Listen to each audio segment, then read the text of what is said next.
இந்த கம்பெனியோட sales increase ஆகுற மாதிரி நீங்க எல்லாரும் உழைக்கணும். அதை பொறுத்து தான் உங்களுக்கு சம்பளம் போடுவோம். ஒரு மாசம் சேல்ஸே சரியில்லைன்னா அந்த மாசம் உங்களுக்கு சம்பளமும் கம்மியாகும். இதெல்லாம் சரியில்லைங்க.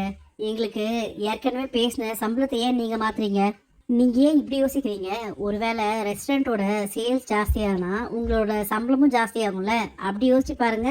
ரெஸ்டாரண்ட் எந்த அளவுக்கு மேலே போகுதோ நீங்களும் அந்த அளவுக்கு உயர்வீங்க. இதெல்லாம் நமக்கு தேவையா? கடைசியில இவ சொல்றதெல்லாம் கேட்டு நம்ம வேலை செய்யற மாதிரி ஆயிடுச்சே. எல்லாரும் ஸ்வீட் எடுத்துக்கோங்க. நான் கண்டிப்பா இந்த ஸ்வீட்டை சாப்பிடுவேன். நான் இதை யாருக்காக தியாகம் பண்ணணும், அவங்களே என் பக்கம் நிக்கல. இதான் உன்னோட உண்மையான முகம்ல. அப்ப எனக்காக ஸ்வீட்லாம் தியாகம் பண்ணிட்டேன்னு சொல்றதெல்லாம் பொய் போல. இவ்வளோ நாள் எனக்கு இது தெரியாம போச்சு. அன்பு, இந்தாங்க, நீங்க ஸ்வீட் எடுத்துக்கோங்க.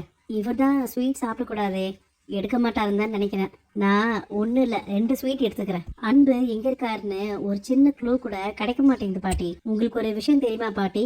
கண்மணி வீட்டை காலி பண்ணிட்டு இந்த ஊரை விட்டே போயிட்டா. ரொம்ப நல்ல விஷயம் தான் சொல்லியிருக்கேன் வெண்ணிலா. கேட்கவே சந்தோஷமா இருக்கு.